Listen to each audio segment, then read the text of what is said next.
सहनौ भुनक्तु सह वीर्यं करवावहै तेजस्विनावतीतमस्तु मा विद्विषावहै। ॐ शान्ति शान्ति शान्तिः। त्वमेव मादच्च पिता त्वमेव त्वमेव बन्धुश्च सखा त्वमेव त्वमेव विद्या द्रविणं त्वमेव त्वमेव विद्या द्रविणं त्वमेव त्वमेव सर्वं मम देव देव। ॐ शान्ति शान्ति शान्ति। அனைவருக்கும் வணக்கம்.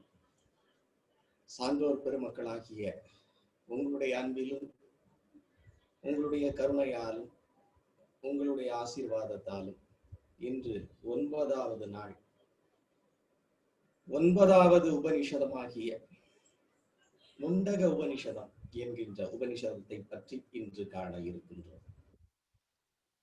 அடுத்ததாக இன்னும் ஒரே ஒரு உபனிஷதம் மட்டுமே பாக்கி இருக்கிறது, மாண்டூக்கிய உபனிஷதம். இது ஈசாவாசிய உபனிஷத்தை போல மிகவும் சிறிய உபனிஷதம். இந்த முண்டக உபனிஷதம் அதர்வண வேதத்தை சார்ந்தது. நேற்று நாம் பார்த்த பிரச்சன உபனிஷதம், இன்று நாம் பார்க்க போகும் இந்த முண்டக உபனிஷதம், நாளை நாம் பார்க்கவிருக்கும் மாண்டூக்கிய உபனிஷதம், இந்த 3 உபனிஷதங்களும் அதர்வண வேதத்தை சார்ந்தவை. இந்த 3 உபனிஷதங்களும் ஒரே ஒரு வித்தியை, அதாவது ஒவ்வொரு உபனிஷதமும் ஒவ்வொரு வித்தியை தனித்தனியாக எடுத்து தெளிவாக கூறக்கூடியது. நேற்று நம்ம பார்த்திருப்போம், பிரஷ்ன உபனிஷதம் நமக்கு பரம புருஷ வித்தியை தெளிவாக எடுத்துக்காட்டி விளக்கியது. இன்று இந்த முண்டக உபனிஷதம் பிரம்ம வித்தியை கற்பிக்கிறது. இந்த உலகத்திலே மேலான வித்தியை பிரம்ம வித்தியை என்று சொல்லுகிறார். அந்த பிரம்ம வித்தியையே இன்று நாம் காண இருக்கிறோம். நாம் ஏற்கனவே பேசியபடி உபனிஷதங்களில் கூறப்பட்டுள்ள வித்தியைகளுக்கு யாருக்கும் விளக்கம் இதுவரை தெரியவில்லை. பாஷ்யங்களில் உள்ளபடி விளக்கங்களை கூறியிருக்கிறோமே தவிர அதனுடைய செயல்முறை யாருக்கும் இதுவரை புலனுக்கு எட்டிய பாடில்லை. ஆனால் என்றோ ஒரு நாள் யாருக்காவது இது பயன்படக்கூடும் என்கின்ற ரீதியிலே ஸ்ருதி வழியாக வந்த இவை லிখিதமாக, அதாவது எழுத்து வடிவிலே எழுதப்பட்டிருக்கின்றன. எனவே இன்றைய பிரம்ம வித்தியையும் இது இன்னதென்று கூறாமல் மறைமுகமாக அந்த வித்தியை சொல்லப்பட்டிருக்கிறது. அதை தெளிந்த ஆன்றோர்களும் சான்றோர்களும் அதன் உட்கிடக்கையை புரிந்து அதனை தியானித்தால் இந்த உபனிஷத பலனை பெறலாம் என்பது பெரியவர்களுடைய நம்பிக்கை. இந்த முண்டக உபனிஷதம் என்றால் என்ன என்று நீங்கள் பார்த்தால், முண்டகம் என்கின்ற சமஸ்கிருத வார்த்தைக்கு மொட்டை என்று பெயர். மொட்டை தலை. ஏன் மொட்டை தலை என்ற பெயர் வைத்தார்கள் என்றால், மொட்டை தலை வைராகியத்திற்கு அடையாளம். இன்றும் கூட பல இடங்களிலே இருக்கின்ற ஆசிரமங்களில் மொட்டைத்தலை என்பது சிஷ்யர்கள் அனுஷ்டிக்கக்கூடிய ஒரு கர்மமாகவே வைத்திருக்கிறார்கள். ஏனென்றால் மொட்டைத்தலை வைராகியத்திற்கு அடையாளம். வைராகியத்திலே பல வகை உண்டு. ஆனால் சிறந்த வைராகியமுடையவனே ஞானத்தை அடைய முடியும். அது என்ன சிறந்த வைராகியம் என்றால், தவம் வேண்டும், குரு உபாசனை வேண்டும், இதோடு வைராகியம் வேண்டும். இதுவே சங்கரர் சொல்லக்கூடிய விளக்கம். நிறைய வைராகியங்கள் உலகத்திலே நாம் பார்த்து கொண்டிருக்கிறோம். தியேட்டர் வைராகியம் என்று கூட ஒரு வைராகியம் இருக்கிறார். ஒரு சினிமா பார்க்க ஒரு மனிதன் செல்லுகிறான். அந்த சினிமாவிலே இருக்கக்கூடிய கதாநாயகன் வெவ்வேறு விதமான பாவங்களை, வெவ்வேறு விதமான குணங்களை அந்த கதாபாத்திரத்திற்கு ஏற்றாற்போல் வடித்து கொண்டு வரும் பொழுது, இந்த கதாநாயகன் போல் நான் ஆக வேண்டும், இவனைப் போலவே நான் நடந்து கொள்ள வேண்டும் என்று அந்த சினிமா பார்க்கும் பொழுது நினைக்கிறார். இது சினிமா வைராகியம். படம் பார்த்து விட்டு வீட்டுக்கு வந்து தூங்கி அடுத்த நாள் எழுந்து விட்டால் அந்த வைராகியம் மறைந்துவிடும். பழையபடியும் அதே முனுசாமி கருப்பணசாமி தான் அங்கு இருப்பாரே தவிர அந்த கதாநாயகன் இருக்க மாட்டார். ஏனென்றால் அந்த வைராகியம் அந்த தூக்கத்தோடு போய்விடும். இன்னொரு வைராகியத்தை பற்றி பெரியவர்கள் சொல்லுவார்கள். பிரசவ வைராகியம் என்று இருக்கிறது. அது என்ன பிரசவ வைராகியம் என்றால், பொதுவாக இது ஸ்திரீகளுக்குத்தான் தெரியும் என்றாலும் பெரியவர்கள் சொல்லியிருப்பதனால் இதனை உங்களுக்கு நான் சொல்லுகிறேன். ஸ்திரீகள் பிரசவ சமயத்திலே பிரசவ வலி ஏற்படுகின்ற காலகட்டத்தில் இந்த வலி எவ்வளவு அதிகமாக இருக்கிறது, தாங்குணாத தன்மையிலே இருக்கிறதே, இப்படிப்பட்ட வலியை என்னால் தாங்க முடியாது, எனக்கு இந்த ஒரு குழந்தைக்கு மேல் வேண்டவே வேண்டாம் என்று முடிவெடுப்பார்களாம். ஆனால் அந்த பிரசவ வலி முடிந்து குழந்தை பிறந்து தாய் அந்த குழந்தையுடைய முகத்தை பார்க்கும் பொழுது அந்த தாய்க்கு அப்பொழுது தோன்றுமா, இது போல 100 குழந்தைகளை பெற்றுக் கொள்ளலாமே என்று தோன்றுமா. அப்ப ஒரு தாயுடைய பிரசவ வைராக்கியம் சிசுவுடைய முகத்தை பார்க்கும் வரை. சுடுகாட்டு வைராக்கியம் என்று இன்னொரு வைராக்கியமும் கூட புத்தர்களுடைய வழியிலே சொல்லப்படுகிறது. புத்த மதத்தில் சொல்லக்கூடிய ஒரு வைராக்கியம். அது என்ன வைராக்கியம்? சுடுகாட்டுக்கு ஒரு பிணத்தை எடுத்துக்கொண்டு செல்லும் பொழுது, சுடுகாட்டுக்குள் சுடலைக்குள் பிரவேசித்தவுடன் எல்லோருக்குமே தோன்றுமா, வாழ்க்கை நிலை இல்லாதது, வாழ்க்கை ஒரு கணப்பொழுதே, இதில் நாம் நல்ல விஷயங்கள் செய்ய வேண்டும், இதோ நான் வாழுவேன், கோட்டைகள் கட்டுவேன், செல்வங்கள் குவிப்பேன் என்று நினைத்துக் கொண்டிருந்தவன் இதோ பிணமாக கிடக்கிறான். எனது வாழ்க்கையும் கூட இப்படித்தானே, இனி எனது மனைவியை நாம் திட்டக்கூடாது, குழந்தைகளை அடிக்கக்கூடாது, அலுவலகத்திலே வேறு யாராவது என்னை தூண்டினால் கூட நான் கோபப்பட்டு விடக்கூடாது என்று ஒரு வைராக்கியம் தோன்றுமா. ஆனால் சுடுகாட்டை விட்டு வெளியே வந்து குளித்து விட்டு வீட்டுக்குள் நுழைந்ததுதான் தாமதம். சாப்பாட்டு தட்டிலே கையை வைத்த உடனே இது என்ன குழம்பு கூட்டு என்று கோபம் வந்து அந்த வைராக்கியம் அந்த பிணத்தை எரிப்பதோடு முடிந்தது. ஒரு மனிதன் புத்தரை காண்பதற்காக ஆசிரமத்துக்கு வந்தான். அப்பொழுது புத்தர் ஆசிரமத்திலே இல்லை. சிஷ்யர்கள் எல்லாம் அவர் ஒரு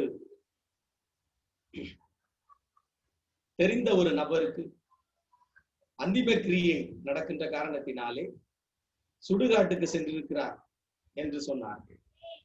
இந்த மனிதன் நான் உடனே அவரை பார்த்தாக வேண்டும் என்று கூறியதால் அந்த சுடுகாட்டுக்கு அனுப்பி வைத்தார்கள். அவனும் அங்கு வந்து சேர்ந்தார். ஆனால் சுடுகாட்டின் வாயிலுக்கு வந்ததுதான் தாமதம். அவன் உள்ளே பார்க்கிறான். உள்ளே பார்த்தால் எல்லோரும் புத்தராக காட்சி அளிக்கிறார்கள். அவனுக்கு யார் புத்தர் என்று கண்டுபிடிக்க முடியவில்லை. அப்பொழுது புத்தருடைய சீடன் ஒருவன் வெளியே நின்று கொண்டிருக்கிறான். அவனிடத்திலே இந்த மனிதன் ஒரு கேள்வியை கேட்கிறான். ஐயா, இந்த சுடுகாட்டிலே புத்தர் வந்திருக்கிறார் என்பதை கேள்விப்பட்டு அவரை எப்படியாவது இந்த கிணத்திலே சந்தித்து விட வேண்டும் என்று உயிரை பிடித்துக் கொண்டு வந்தேன். ஆனால் சுடுகாட்டின் வாயிலே நின்று உள்ளே எட்டி பார்த்தால் பார்க்கின்ற அனைவருமே புத்தர்களாக தெரிகின்றனரே. நான் எப்படி புத்தரை அறிந்து கொள்வது என்று கேட்டான். அப்பொழுது அந்த சீடன் சொன்னான், மிகவும் எளிது. சுடுகாட்டிற்குள்ளே இருக்கும் பொழுது அனைவரும் புத்தர்களே, வெளிவரும் பொழுது அவர் முகங்கள் தானாகவே வந்துவிடும் என்று கூறி அந்த மனிதனும் காத்திருந்தான். ஒவ்வொருவராக வெளிவந்தார்கள். அவர்களுடைய இயல்பான முகம் வரத் தொடங்கியது. புத்தர் வெளிவந்தார். புத்தர் உள்ளே எப்படி இருந்தாரோ அப்படியே வெளியே இருந்தார். இவையெல்லாம் வைராகியத்திற்கு பெரியவர்கள் சொல்லக்கூடிய எடுத்துக்காட்டு. இந்த முண்டக உபனிஷதம் எந்த வைராகியத்தை குறிப்பிடுகிறது என்றால், ஞானத்தை அடையவில்லை என்றால் நான் இறந்து விடுவேன் என்று போகும் ஒரு எல்லை அளவுக்கு இருக்கிறதல்லவா, அந்த அளவுக்கு வைராகியம். ஞானத்திற்காக தன் தலையையே ஈடு வைத்தவன் எவனோ அவனுக்கே இந்த உபனிஷதம் என்று சொல்லுகிறது இந்த முண்டக உபனிஷதம். பிரம்மத்தை அடையவில்லை என்றால் அவ்வளவுதான். அப்படி என்று ஒருத்தன் நினைத்து விட்டால் அவனுக்கு இந்த முண்டக உபனிஷதம், அவளுக்கு இந்த முண்டக உபனிஷதம். அதனால் இதற்கு பெயர் இப்படி இட்டிருக்கிறார், முண்டக உபனிஷதம் என்ற ஒரு அழகான பெயர். இதிலே 3 முண்டகங்கள் இருக்கின்றன. 3 முண்டகங்கள் என்றால் 3 பகுதிகள் இருக்கின்றன. இந்த 3 முண்டகங்களிலும் ஒவ்வொரு முண்டகத்திலும் 2 கண்டங்களாக 6 கண்டங்கள் இருக்கின்றன. சற்றேறக்குறைய 63 மந்திரங்கள் இதிலே காண கிடைக்கின்றன. இப்பொழுது நாம் நேரடியாக உபனிஷதத்திற்குள் செல்வோம். சாந்தி மந்திரம் நாம் நேற்று ஏற்கனவே பார்த்த பத்ரம் கர்ணேபி என்கின்ற சாந்தி மந்திரமே இதிலும் தொடர்கிறது. எங்கள் கண்கள் நல்லனவற்றையே காண்பதாக அமையட்டும், காதுகள் நல்லனவற்றையே கேட்கட்டும், எங்களுடைய அங்கங்கள் எப்பொழுதும் வலிமையுடையதாக இருந்து எப்பொழுதும் அது தேவர்களை போற்றிக் கொண்டே இருக்கட்டும், பழம்பெரும் தேவனான இந்திரன் நமக்கு நன்மை செய்யட்டும், ஆற்றல் நிறைந்த சூரியன் நமக்கு நன்மை செய்யட்டும், கருடன் நமக்கு நன்மை செய்யட்டும், பிருகஸ்பதி நமக்கு நன்மை செய்யட்டும் என்பதாக இந்த சாந்தி மந்திரம் அமைகிறது. இந்த முதல் முண்டகத்தில் இந்த பிரம்ம வித்தியை உபதேசித்த குரு பரம்பரை வருகிறது.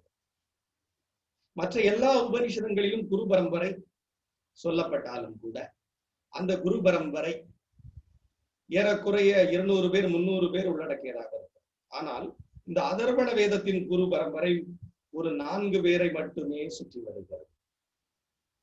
வேறு பல உபனிஷதங்கள் நீங்கள் படிக்கும் பொழுதும் கூட நீங்கள் இதை கேள்விப்பட்டிருக்கலாம். அதர்வ ஆங்கிரச பரம்பரை முனிவர்களை போல வைராக்கியம் என்று கேள்விப்பட்டிருக்கலாம். ஏனென்றால் இந்த முண்டக உபனிஷதத்தை முதலாக, அதாவது இந்த பிரம்ம வித்தியை, முண்டக உபனிஷதம் என்று சொல்வதற்கு பதிலாக பிரம்ம வித்தியை என்றே சொல்லிவிடலாம். இந்த பிரம்ம வித்தியை முதலில் அதர்வருக்கு கற்பித்தது பிரம்மா. அதர்வரிடமிருந்து அவரிடமிருந்து சத்தியவாக, அவரிடமிருந்து அங்கிரசன். So Angirasar is the authority of this Brahma Vidya.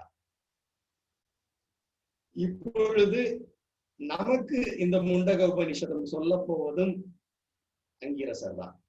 அந்த மகானின் தாளை பணிந்து நாம் இப்பொழுது இந்த உபனிஷதத்திற்குள் நுழைகிறோம். உபனிஷதத்தின் முதல் மந்திரம் இப்படி அமைகிறது.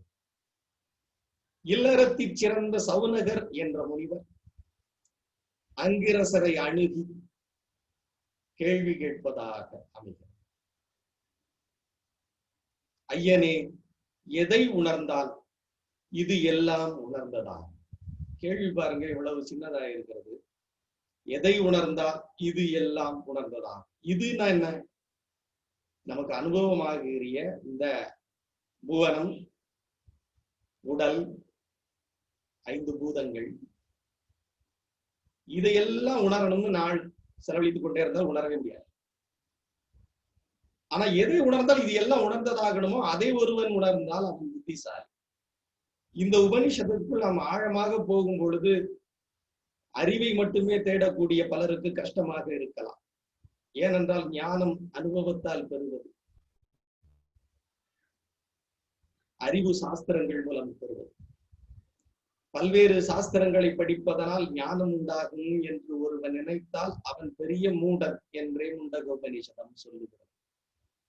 எனவே இந்த உபநிஷத்துக்குள் போக போக அதிக புத்தகம் படிப்பவர்கள், புத்தகத்தை படித்துக் கொண்டு பேசுபவர்கள், உபன்யாசம் செய்பவர்களுக்கெல்லாம் எரிச்சல் அதிகமாகிவிடும். ஆனாலும் கூட மேலான பரமார்த்திக உண்மையை இந்த உபனிஷதம் பேசுகின்ற காரணத்தினாலே இந்த உபனிஷதத்தை நாம் பேசித்தான் ஆகிறது. ஐயனே, எதை உணர்ந்தால் இது எல்லாம் உணர்ந்ததா? அழகான கேள்வி பாருங்க. ஒரு கேள்வி நச்சுன்னு கேட்டுடும். நீங்க பார்த்திருக்கலாம், ஒரு உத்தமமான குருவுக்கு உத்தமமான சீடன் தான் கிடைக்கும், ஒரு அதமமான குருவுக்கு அதமமான சீடன் தான் கிடைக்கும். கேள்விகள் கூட கேட்க தெரியும். சாஸ்திரங்களை சொல்லியிருக்காங்க, பக்குவமான கேள்விகளும் பக்குவமான பதில்கள். நான் சில இடங்கள்லாம் நான் ஆன்மீகத்தில் இருக்கேன்னே சொல்றது இல்லை. என்ன காரணம் அப்படின்னா, கேள்வி கேட்க ஆரம்பிச்சாங்கன்னா பயங்கரமா கேட்க ஆரம்பிச்சாங்க. செவ்வாய்க்கிழமை மிருகசீரிஷ நட்சத்திரத்துல நான் பாத்ரூம்ல வலிக்க விழுந்துட்டேன் சார், இதுக்கு என்ன காரணமாகும்?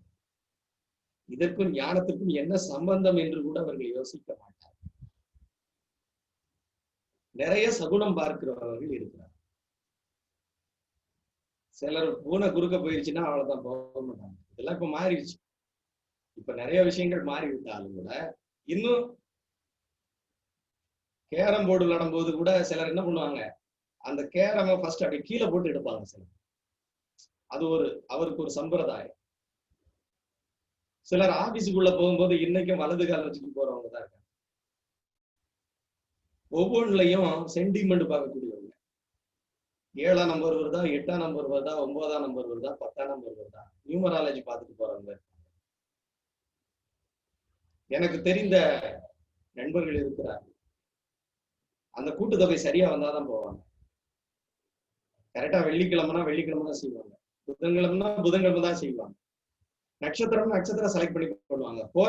கோரை அளவு கூட கால்குலேட் பண்ணிக்குவாங்க. கோரையுடைய கணக்குலாம் ரொம்ப எளிதுதான். வியாழக்கிழமை பொழுது புலருகிறது என்றால் அந்த முதல் 1 மணி நேரம் குரு கோரை, அந்த குருவுக்கு அடுத்து சனி கோரை, சனிவுக்கு அடுத்து புதன் கோரை, அதுக்கடுத்து கேது கோரை, அதுக்கடுத்து சுக்கிர கோரை, இப்படி வந்து கொண்டே இருக்கும். அதுக்கடுத்து சூரிய கோரை, சந்திர கோரை, ராகு கோரை, சனி கோரை, இப்படி மறுபடியும் இப்படி ரொட்டேஷன்ல 1 ஹவர் வந்துகிட்டே இருக்கும். ஜோதிஷங்கள் சொல்லுகிறது இப்படி கோரைகள்லாம் இருக்கிறது என்று. இந்த கோரைகள்ல நமக்கு எந்த கோரை ரொம்ப சுபமான கோரை என்று பார்த்து செயல்படுகிறவர்கள் எல்லாம் கூட இருக்கிறார்கள். அதமமான குருக்களிடம் செல்லக்கூடியவர்கள் ஏகப்பட்ட கேள்விகள் கேட்பாங்க. தங்கள் படிச்சதுல இருந்து தெரிஞ்சுக்கிட்டதை கத்துக்கிட்டதை. உத்தமமான குருக்கிட்ட போறவங்க கத்துக்கிட்டதெல்லாம் வீணு தெரிஞ்சுட்டு இப்படி சிம்பிளா கேட்டுருவாங்க, அழகா கேட்டுருவாங்க. இல்லறத்துக்கு சிறந்த சவுனகர் அழகா கேட்கிறாரு, ஐயனே, எதை உணர்ந்தால் இது எல்லாம் உணர்ந்ததா? அப்ப கூட இவைன்னு கேட்கல பாருங்க, இது. ஏன்னா அதுல இருந்து இது வந்திருக்கிறதுனால அது இது ஒண்ணுதானே. அழகான கேள்வி. இது ஆழமா ஒவ்வொரு வார்த்தையை பிடிச்சுக்கிட்டு நம்ம பேசினாலே 1 மணி நேரம் பேசிக்கொண்டே இருக்கிறோம். அப்பொழுது அங்கிரச முனிவர் அவருக்கு போதனைகளை தர தொடர்ந்து அழகாக சொல்லுகிறார், மகனே, பிரம்மஞானிகளின் சொற்படி. அழகாக தொடங்குறார். பிரம்மஞானிகளின் சொற்படி, தன் சொற்படின்னு சொல்றாரான்னு பாருங்க. இவ்வளவுக்கும் அங்கிரசர் மிகப்பெரிய ஞானி. நம்ம நேற்று பார்த்த மாதிரி பிப்பிலாதர், இதுல வரக்கூடிய எல்லா முனிவர்களுமே மிகச்சிறந்தவங்க அதர்வண வேதத்துல. இந்த அங்கிரசர் authority of this Brahma Vidya.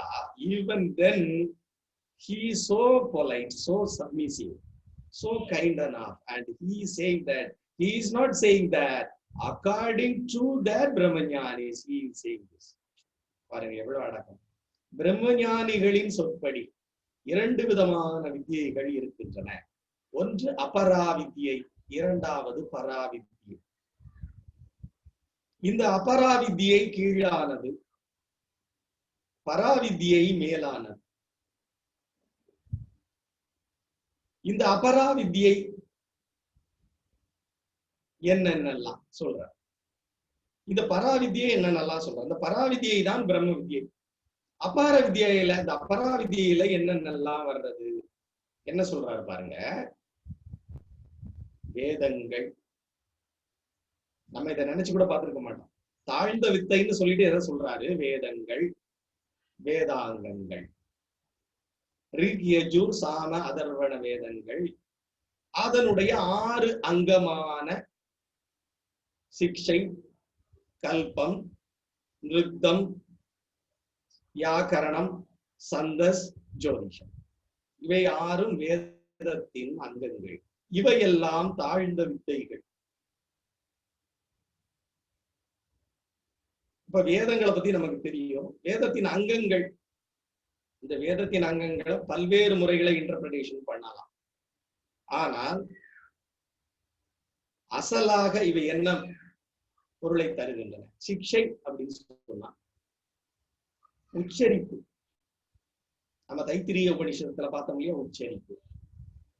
That is phonetics அப்படின்னு நம்ம சொல்றோம். Phonetics are the related to how to pronounce. Pronunciation is called as siksha. அடுத்து கல்பம். கல்பம்னா என்ன? ஒரு சடங்குகளை எப்படி செய்கிறது? It's about rituals. The proceedings of rituals are explanations of rituals. அடுத்ததாக வியாக்கரணம். வியாக்கரணம் நமக்கு நல்லா தெரியும். ஹிந்தி படிச்சவங்க தெரிஞ்சிருப்பீங்க. ஹிந்தி வியாக்கரண் அப்படின்னு புஸ்தகம் வாங்கியிருப்பீங்க. இலக்கணம். ஒரு மொழி உச்சரிப்பு தெரிந்தால் மட்டும் போதாது, இலக்கணம் தெரிய வேண்டும். நிருத்தம் அப்படின்னா என்ன? ஒரு வார்த்தையோடைய சரியான அருஞ்சொற்பொருள். வெறும் பொருள் அல்ல, மீனிங் கிடையாது, அருஞ்சொற்பொருள். அருஞ்சொற்பொருளுக்கும் பொருளுக்கும் என்ன வித்தியாசம்னா வித்தியாசம் இருக்கிறது. ஒரு காலத்துல 80ஸ்க்கு முன்னால படிச்சவங்களுக்கு ஞாபகம் இருக்கலாம். பாட புத்தகங்கள்ல இதற்கு அருஞ்சொற்பொருள் தருக அப்படின்னு சொல்லுவாங்க. சாதாரண வார்த்தைக்கு ஆழமான வார்த்தை கொடுக்க வேண்டும். இன்னைக்கு ஆழமான வார்த்தை கொடுத்து சாதாரணமான வார்த்தை கேட்கிறாங்க. அப்போ இந்த நிருத்தம்னா என்ன? வார்த்தையுடைய ஆழமான பொருள். In English, this can be called as the nirtha, can be called as etymology, or root of words, or origin of words, or the inner meaning of words. ஒரு வார்த்தை அதன் உள்ளேயே சில பொருளை அடக்கி இருக்கும். மனிதர்கள் புரிந்து கொள்ளக்கூடிய பொருள் வேறு விதமாக இருக்கும். இதை குறித்தே நம்ம பேசிக்கிட்டே இருக்கலாம். Etymology, origin of words. அதை பற்றி வேதாங்கம் கூறுகிறது. சந்தம், சந்தஸ்ன்னு சொல்லுவோம். சந்தஸ். சந்தஸ்னா என்ன அப்படின்னா செய்யுளுக்குரிய இலக்கணங்கள் அல்லது செய்யுளுக்குரிய அமைப்பு. ஒரு செய்யுள் எப்படி இருக்கும்? அணி இருக்கும், ஒரு ஓசை இருக்கும், ஒரு பார். In English, this can be called as prosody or poetic meter. Poetic meter or rhyming words. இதுதான் சந்தஸ்ன்னு பேர். ஜோதிஷம். ஜோதிஷம்னா என்ன? வானவியல். கிரகங்கள் பிரபஞ்சத்திலே எப்படி உலவுகிறது, சஞ்சரிக்கிறது, அவைகளின் சஞ்சரிப்புக்கேற்ப, கோச்சாரத்திற்கேற்ப, தசாபுத்திக்கேற்ப நல்ல காரியங்களை எப்படி ஏறெடுப்பது, வேதங்களின் யாகங்களை எப்படி செய்வது என்பதை குறித்த வேதத்துடைய ஒரு அங்கம் இந்த ஜோதிஷம். இப்பொழுது அங்கிரசர் என்ன சொல்லுகிறார் என்று பார்ப்போம். இந்த வேதம் மற்றும் வேதங்களின் அங்கங்களான இந்த சிக்ஷை, கல்பம், வியாக்கரணம், சந்தம், ஜோதிஷம் இவையெல்லாம் தாழ்ந்த வித்தைகள், அதாவது அபராவித்தியை என்று கூறிவிடுகிறார். அதனால்தான் ஒருத்தர் ஞானம் அடையணும்னு இருந்தாருன்னா அவர் ஜோதிஷத்தை கொஞ்ச நாள் கையில் எடுப்பாரு, கீழே போட்டுட்டார் அப்படின்னா அவருக்கு ஞானம் அடைய போறாருன்னா இதுல ஏதாவது ஒண்ணு எடுத்தார். இவைகளெல்லாம் தாழ்ந்த வழிகள். இவை புண்ணியலோகத்திற்கு கொண்டு செல்லும். ஆனால் இவை பிரம்ம வித்தியை அல்ல, அங்கிரசருடைய கூற்றுப்படி. அப்ப பராவித்தியை என்று சொன்னால் என்ன? அடுத்து பராவித்தியை பத்தி சொல்ல வர. ஆத்மா ஒன்றையே சாட்சா்காரம் என்று எவன் உணர்ந்து ஆத்மாவை அறிய வருகிறானோ அதுவே பிரம்ம வித்யை. இப்படி சொல்லிட்டு அபராவித்யை எப்படி எல்லாம் பண்றாங்க அப்படிங்கிறத சொல்ல வர. அந்த காலத்துல இருக்கக்கூடிய யாகங்களை எல்லாம் வரிசையாக அவர் சவனக முனிவருக்கு எடுத்து காட்டிக் கொண்டே வருகிறார். அமாவாசைக்கு அடுத்து செய்யக்கூடிய தர்ச யாகம், பௌர்ணமிக்கு அடுத்த நாள் செய்யக்கூடிய பௌர்ணமாசி யாகம், அறுவடைக்கு பின் செய்யக்கூடிய ஆக்ராயண யாகம், தினமும் செய்யக்கூடிய அதிதி பூஜை, வைசவதேவ பூஜை, ஔபாசனம் ஆகிய இவையெல்லாம் தாழ்ந்த அபராவித்யைகள். இங்க வேதங்கள்ல பாத்தீங்கன்னா 21 வகையான யாகங்கள் சொல்லப்பட்டிருக்கின்றன. ஒவ்வொரு யாகமும் ஒவ்வொரு பலனுக்கு. சோம யாகம் குழந்தை பேருக்கு, ஒவ்வொரு யாகத்து மூலமாக ஒன்னும் அடையலாம். இதை பற்றி ரொம்ப ஆர்வமாக ஒரு மன்னர் நம்ம தஞ்சாவூர்ல இருந்தார். அவர் தமிழர் அப்படிங்கிறதுனால, தமிழர் இல்லைங்கிறதுனால அதிகமாக அவர் அறியப்பட,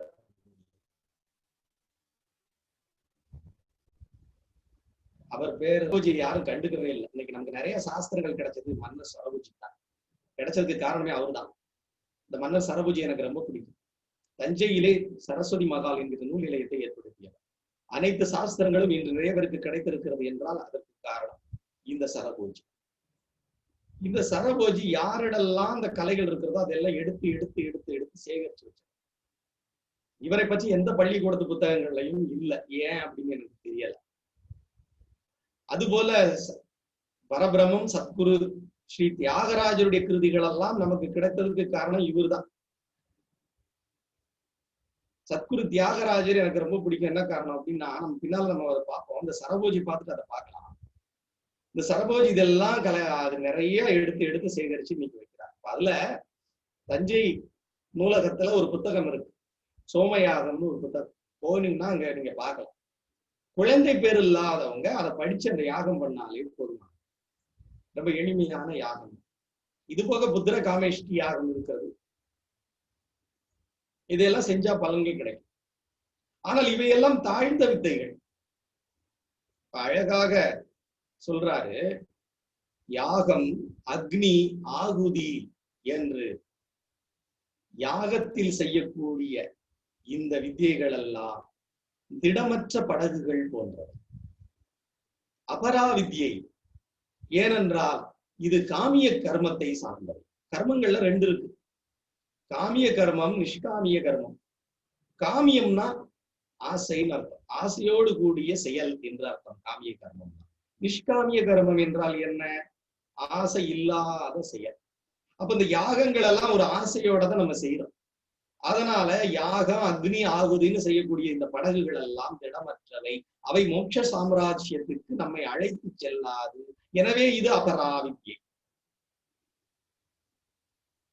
அதனால இவர்களெல்லாம் மூடர்கள்னே சொல்லிடுது முண்டக உபனிஷத். அதுக்கு ஒரு அழகாக ஒரு எடுத்துக்காட்டு சொல்றாங்க. எப்படி சொல்றாங்க? இஷ்டம் பூர்த்தம் தத்தம் என்று சாஸ்திரங்கள் சொல்லும் இவற்றை எவர்கள் கடைபிடிக்கிறார்களோ அந்த மூடர்கள் மரணத்திற்கே சென்று மறுபடியும் பிறவி எடுக்கிறார்கள். அது என்ன இஷ்டம் பூர்த்தம் தத்தம் அப்படின்னா, 3 விதமான இந்த கர்மங்களை செய்தால் ஒருவனுக்கு நல்ல புண்ணியம் கிடைக்கிறது, அடுத்ததாக நல்ல ஒரு பிறவி கிடைக்கிறது, நல்ல மனித பிறவி கிடைக்கிறது. இப்ப நிறைய பேர் நல்ல மனித பிறவி கிடைக்கிறதுக்கு தான் வேலை செஞ்சுட்டு இருக்காங்க. மோட்சம் செய்யறதுக்கு யாரும் வேலை செய்யல. மோட்சம் அடைகிறதுக்கு நிறைய பேர் பயப்படுறாங்கன்னு கூட நினைக்கலாம். ஏன்னா அடுத்தது நிறைய அனுபவிக்கணுங்கிற ஒரு ஆசை இருக்கிறதுனால இந்த முண்டக உபனிஷத் தான் அழகா சொல்றது. இஷ்டம் பூர்த்தம் தத்தம் அப்படின்னா, இஷ்டம்னா என்ன? நல்ல புண்ணியம் செஞ்சா அடுத்து புண்ணியம் கிடைக்கணும்னு புண்ணிய காரியங்கள் செய்யாது, யாகங்கள் ஹோமங்கள் இதெல்லாம் செய்யறதுக்கு பெரிய இஷ்டம். தன்னிஷ்டப்படி நல்ல காரியங்கள் செய்வது பெரிய இஷ்டம். பூர்த்தம் அப்படின்னா என்ன? சோசியல் சர்வீஸ், சமுதாயத்திற்கு சேவை பண்றது. இப்ப நிறைய பேர் இன்னைக்கு சமுதாயத்துக்கு சேவை பண்றாங்க, அநாதாசிரமம் வச்சிருக்காங்க, நிறைய இது பண்றாங்க. முண்டக உபனிஷத்தை பொறுத்த வரைக்கும் இவர்கள் எல்லாம் மூடர்கள் தான். ஏன்னா இதன் மூலமாக அவங்க என்ன பண்ண போறாங்க? அடுத்து நல்ல பிறவிக்கு பிளான் பண்றாங்க. ஆனால் இந்த செயல்ல பலன் இல்லாம செஞ்சாங்கன்னா அது வேற. ஆனால் ஒரு துளியளவேனும் கடுகளவேனும் அந்த கர்மத்தின் மீது அவர்களுக்கு ஆசை இருந்தால் அது அபராவித்யை. அடுத்து தத்தம் என்கின்ற ஒரு வார்த்தை வருகிறது. தத்தம் என்றால் தானம், கொடை கொடுத்தல். இந்த மூணு ஒரு மனிதனுடைய வாழ்க்கையில முக்கியம்னு செய்யக்கூடியதும் அபராவித்யை தான் அப்படின்னு இங்க தெளிவாக சொல்றாங்க. அதனால 2 விதமான சத்தியத்தை பற்றி இந்த அங்கிரசர் சவுனகரிடம் சொல்லுகிறார். ஒன்று ஆபேட்சிக சத்தியம், இன்னொன்று நிரபேட்சிக சத்தியம். இதுவரைக்கும் நம்ம பேசினதெல்லாம் ஆபேட்சிக சத்தியம். அபராவித்யை எல்லாம் ஆபேட்சிக சத்தியத்திலே அடங்கி இருக்கிறது. அது என்ன ஆபேட்சிக சத்தியம்? சாதாரணமான சத்தியம். என்ன சார், சத்தியத்துல கூட ஆர்டினரி கிளாசிக் இருக்கா? ஆர்டினரி சூப்பர் டிலக்ஸ் நம்ம சொல்றோம் இல்லையா, அது மாதிரி இருக்கு. நிரபேட்சிக சத்தியம், சத்தியசிய சத்தியம், சத்தியத்திற்கு மேலே சத்தியம். இது ஒரு எடுத்துக்காட்டு மூலமாக நம்ம உங்களுக்கு சொல்லலாம். எப்படி அப்படின்னா, சூரியன் எங்கே உதிக்கிறான் அப்படின்னு கேட்டோம்னா கிழக்கே உதிக்கிறான் அப்படின்னு சொல்லலாம். கொஞ்சம் கற்று உணர்ந்தவர்கள் என்ன சொல்லுவார்கள்? சூரியன் உதிப்பதும் இல்லை, மறைவதும் இல்லை. ஜோதிடர்கள்ட்ட கேட்டா என்ன சொல்லுவாங்க? 6 மாசம் வடகிழக்குல, உத்தராயண காலத்துல வடகிழக்குல உதிக்கிறான். 6 மாசம் தட்சிணாயனத்துல தென்கிழக்குல உதிக்கிறான். இந்த தட்சிணாயன காலம் மேஷத்துல இருந்து இந்த விருச்சிகம் வர, இந்த தனுசுல இருந்து மீனம் வர, மேஷத்திலிருந்து கன்னி வரை, அதற்கு பிறகு துலாத்திலிருந்து மீனம் வரை 6 ராசியாக பிரித்து 12 ராசிகள் இருக்கு. இந்த சூரியன் சஞ்சாரத்துக்கு ஏற்றாற் போலதான் இந்த 12 ராசிகள் பிரிந்திருக்கின்றன. 6 மாசம் தட்சிணாயனம், 6 மாசம் உத்தராயணம். இந்த ராசிகள் இந்த மாதிரி பிரிந்திருக்கின்றன சூரியனுடைய நிலைக்கேற்ப. இப்ப தை மாசம் மகர ராசியில இருப்பார். அப்ப சித்திரையில எங்க இருப்பாருன்னு உங்களுக்கு சொல்லணும்னு அவசியமே இல்லை, மேஷத்துல இருப்பார். வைகாசியில ரிஷபத்துல இருப்பார். இப்படியாக மாறி மாறி மாறி பங்குனியில எங்க இருப்பார் அப்படின்னா மீனத்துல இருப்பார். அப்ப சூரியன் எங்கே உதிக்கிறார் அப்படின்னு நீங்க கேட்டா, கீழான சாதாரண உண்மை கிழக்கில் உதிக்கிறது. மேலான உண்மை சூரியன் உதிப்பதும் இல்லை, மறைவதும் இல்லை. அவன் எப்பவுமே அதே இடத்துல நின்று கொண்டே இருக்கிறான். இதுக்கு பேர் சத்தியசிய சத்தியம் அல்லது நிரபேட்சிக சத்தியம். ஆபேட்சிக சத்தியமும் இருக்கு, நிரபேட்சிக சத்தியமும் இருக்கு. நிரபேட்சிக சத்தியம் தான் நமக்கு தேவை. அப்ப நிரபேட்சிக சத்தியத்துக்கு என்ன வேணும் அப்படின்னா பராவிதியை வேணும். இதான் பிரம்ம வித்தியை. சரி, இந்த பராவிதியை கை கொண்டவர்கள் எப்படி இருப்பாங்க? புலன் கட்டுப்பாடு உடையவர்களாக இருப்பார் சொல்றார் அங்கிரசர். சொல்றாரு, முதல் நிபந்தனை புலக்கட்டுப்பாடு உடையவர்களாக இருப்பார்கள். 2வது, பிச்சை எடுத்தே சாப்பிடுவார். அதற்கு உஞ்ச விருத்தி என்ற ஒரு பெயர் இருக்கு. 3வது, தவம் ஸ்ரத்தை உடையவர்களாக அரண்யத்தில் வசிப்பார். தவம் இருக்கும், ஸ்ரத்தை. ஸ்ரத்தை பத்தி நம்ம நேரத்தை ரொம்ப பேசி, செயல்பாட்டுடன் கூடிய நம்பிக்கை. கடுகளவு கூட சந்தேகம் இருக்காது. ஸ்ரீ தியாகராஜரை பத்தி நான் அவங்கள்ட்ட ஏற்கனவே பேசியிருந்தேன். தியாகராஜரை பத்தி மறுபடியும் சொல்றேன். இப்ப இந்த நூற்றாண்டுல வாழ்ந்த மிகப்பெரிய ஒரு மகான். இவருடைய சமாதிக்கு நான் சென்றிருக்கிறேன். எனக்கு ரொம்ப பிடிக்கும். என் வீட்டுல ரொம்ப அவருடைய படங்கள். அப்போ இந்த தியாக பிரம்மம் என்ன பண்றாரு? தினமும் ராமரை பூஜிச்சுட்டு வெளியே போவார்.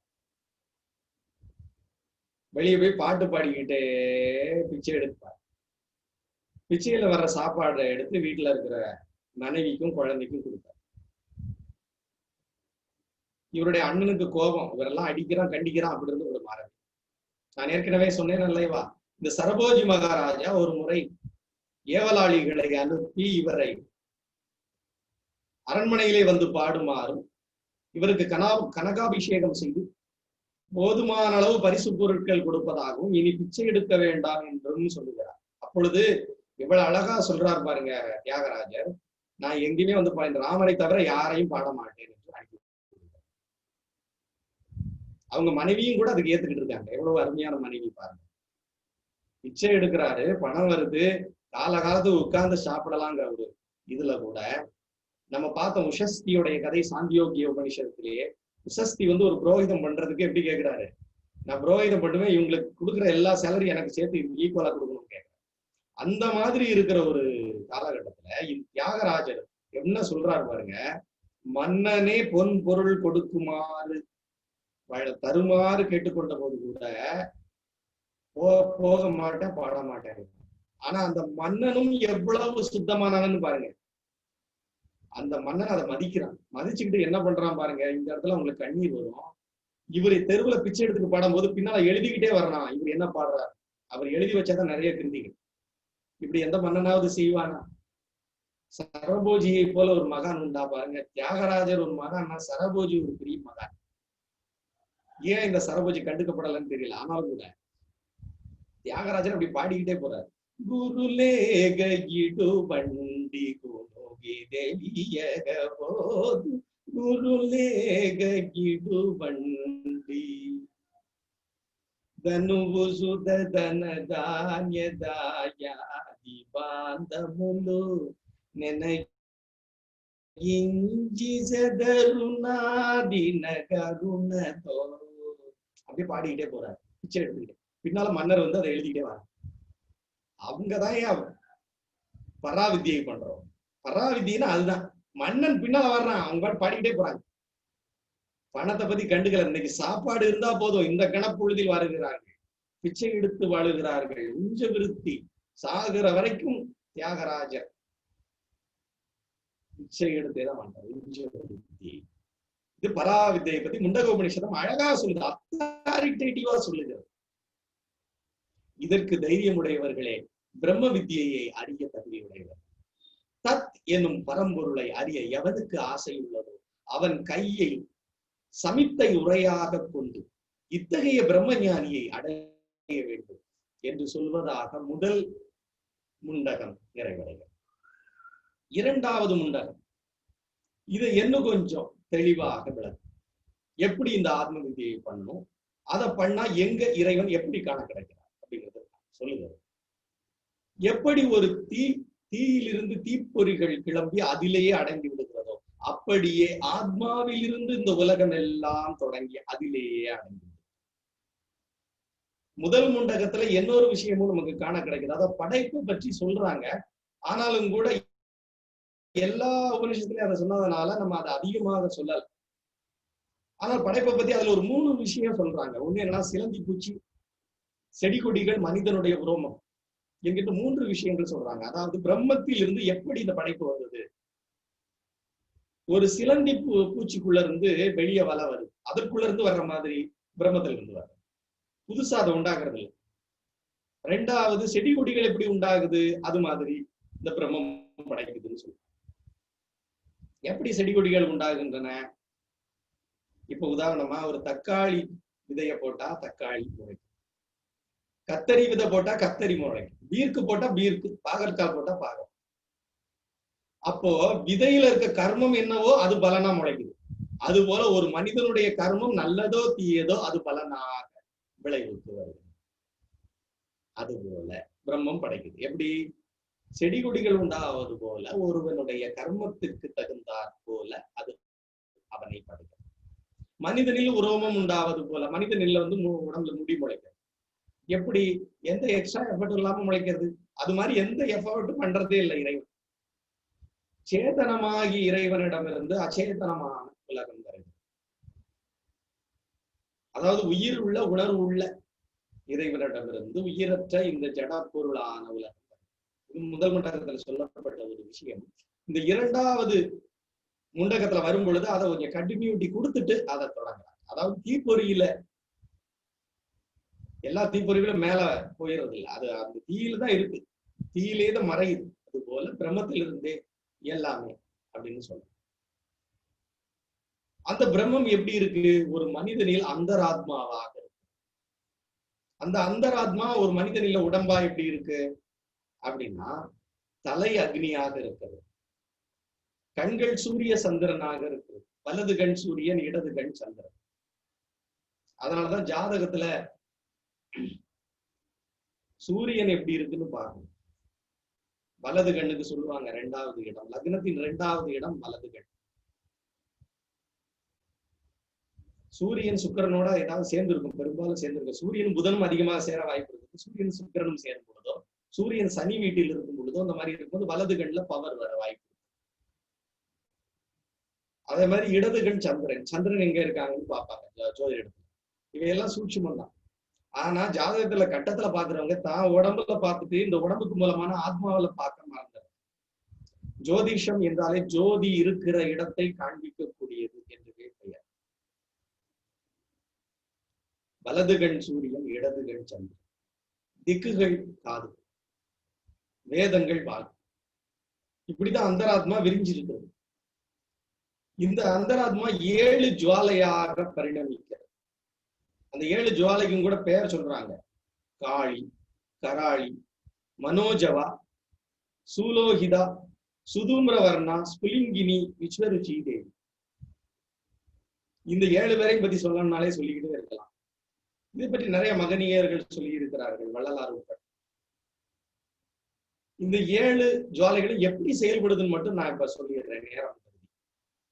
இந்த 7 ஜுவாலைகளும் நம்மளுடைய 5 புலன்களில் இருக்கின்றன. கண்ணு 2, காது 2, மூக்கு 2, 6, வாயோட சேர்த்து 7. இந்த 7 ஜுவாலைகளா இருக்கிறது. ஆத்மாவில இருந்து 7 விதமான ஜுவாலைகள் இப்படி வெளியே வருது. 7 விதமாக தான் நம்ம உடம்புல எல்லாமே அமைந்திருக்கிறது. சப்த தாதுக்கள், சப்த ஸ்வரங்கள், சப்த ஜுவாலைகள், சப்த ரிஷிகள்.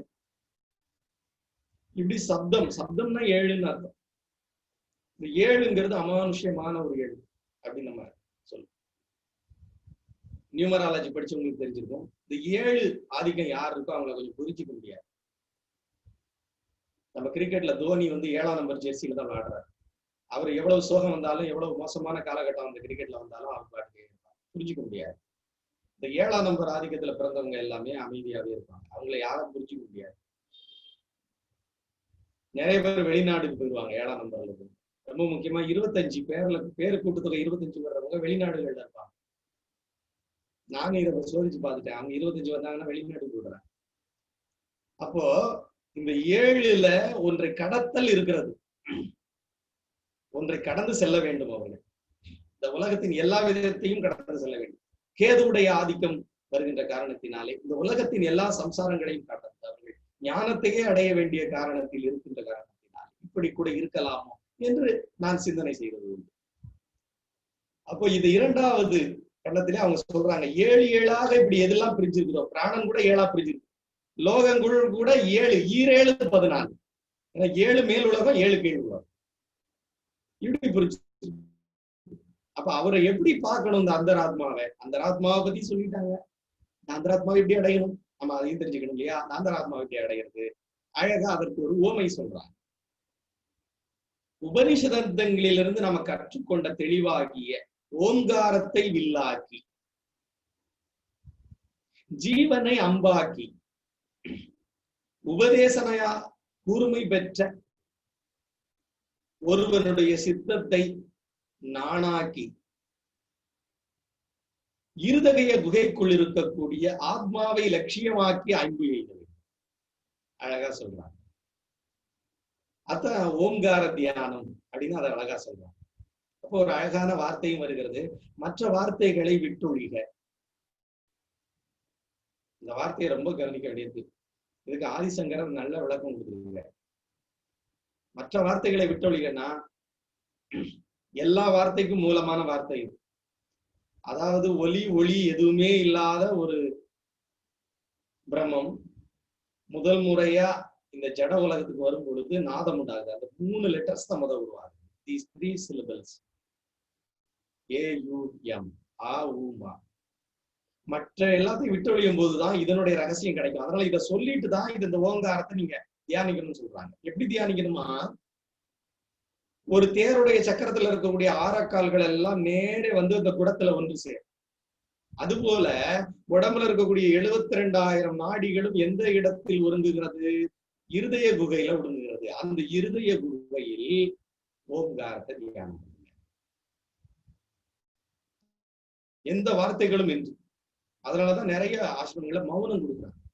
இந்த மௌனம் என்ன அப்படின்னா, இந்த மௌனத்துல இருந்தாலே உங்களுக்கு இந்த ஓங்காரம் கேட்க ஆரம்பிச்சு, அல்லது இந்த ஓங்காரத்தை பண்ணோம்னா மௌனத்துல கேட்க ஆரம்பிச்சு. அப்ப இந்த மௌனம் நல்லா பண்ணணும். இந்த மௌன விரதத்தை கடைபிடிக்கும் பொழுது இந்த ஓங்காரம் நமக்கு கிடைக்கும். ஒரு மாம்பழ தோட்டத்துக்குள்ள நீங்க போறீங்க, போயிட்டு மாம்பழம் சாப்பிடணும்னு ஆசை.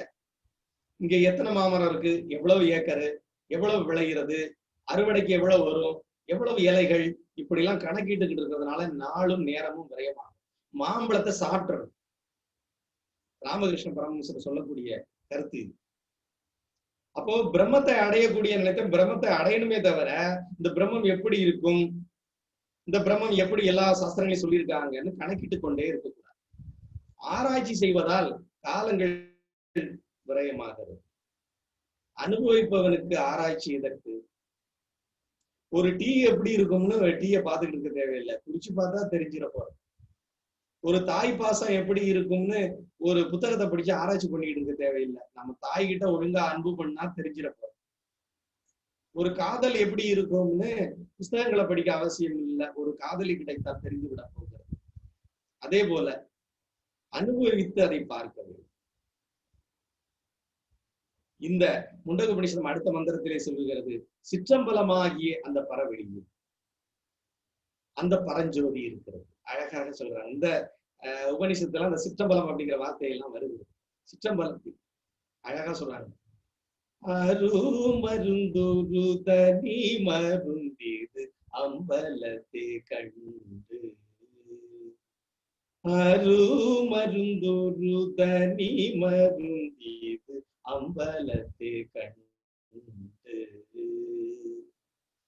திருவிருந்துடன் பாடும் மருந்து தில்லை அம்பலத்தாடும் மருந்து, அருமருந்தொரு தனி மருந்தீது அம்பலத்தை கண்டு, கொன்றை தும்பை அணிந்த மருந்து கோதை மீதினில் படர்ந்த மருந்து, மன்றிலே நின்றாடும் மருந்து மாணிக்க வாசகர் கண்ட மருந்து, மன்றிலே நின்றாடும் மருந்து மாணிக்க வாசகர் கண்ட மருந்து, அருமருந்தொரு தனி மருந்திது அம்பலத்தே கண்டு. மாணிக்க வாசகரை கூட ஞாபகப்படுத்திட்டாரு. இப்ப யார் பாடுறாரு? முத்துத்தாண்டவருடைய பாடல். சீர்காழியிலே வாழ்ந்த மிகப்பெரிய மகான் முத்துத்தாண்டவர் சிற்றம்பலத்திலே இந்த ஜோதியை அனுபவித்தவர், இந்த பிரம்ம வித்தியை செய்தவர். முத்துத்தாண்டவருடைய மொத்த கிருதிகளும் என்னிடத்தில் இருக்கு. பாட பாட கண்ணீர் வரும், அப்படி கண்ணீர் வரும். தினமும் சிதம்பரம் சென்று தரிசனம் செய்வது அவர் வழக்கம். அப்பொழுது அவர் பாடிக்கொண்டே செல்வதனால் பரவசப்பட்டு பல சிஷ்ய கொடிகள் அவருடன் செல்வது வழக்கமாக. கொள்ளிடத்தை தாண்டுகையிலே ஒரு முறை அவரை கார்கோடகன் என்ற கருமை நிறமுடைய பாம்பு தீண்டி விட்டது. அது தீண்டி விட்டால் நிமிடங்களில் மரணம் என்று அனைவரும் பயந்து தவித்துக் கொண்டிருக்கின்ற வேளையிலே பாடிய பாடல் தான் நான் இப்பொழுது உங்களுக்கு பாடிய பாடல். அருமருந்தொரு தனி, இதுக்கு மருந்து கிடையாதே அப்படின்னு அவங்க சொல்றாங்க. அப்ப அவர் சொல்றாரு, நான் இருதய குகையில் இருக்கக்கூடிய சிற்றம்பலத்தை அடைந்தவன், எனக்கு மருந்து என்ன, விஷம் என்ன? அருமருந்தொரு தனி மருந்து அம்பலத்தே கண்டு, நான் கண்டாச்சு. இந்த விஷயம் என்ன செய்யும்? அப்படியே விஷம் அந்த கடிச்ச கால்ல இருந்து இறங்கி வந்துகிட்டே இருக்குது பாட பாட. இதோ இந்த தஞ்சை மாவட்டத்திலே இருக்கக்கூடிய, தஞ்சை தரணியிலே இருக்கக்கூடிய நாகப்பட்டினம் மாவட்டத்தில் சீர்காழியில் நடந்த விஷயம். சற்றேறக்குறைய 300 வருடங்கள் தான். நம்பிக்கை உடையவனுக்கு எல்லாம் வேலை செய்யும்.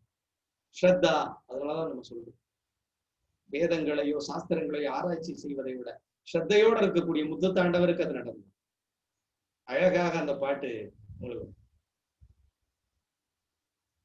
அப்ப நிறைய மார்க்கங்கள் இருக்கு. பிரம்ம வித்தியை பொறுத்த வரைக்கும் இந்த கர்மங்களை அனுபவிச்சு தீர்த்துட்டு தான் ஞானம் அடையணும் அப்படின்னு கிடையாது. அதனால அழகாக அங்கரசர் சவுனகர்கிட்ட சொல்றாரு, எவர் ஒருவர் இந்த பராவஸ்துவை பார்க்கிறாரோ அவர் சந்தேகங்கள் ஒழிகின்றன, இருதய முடிச்சுகள் அவிழ்கின்றன, கர்மங்கள் நாசமடைகின்றன. ரமண மகரிஷி கூட அது மாதிரிதான் சொல்றாரு. சோ பலவிதமான மார்க்கங்கள் இருக்கு.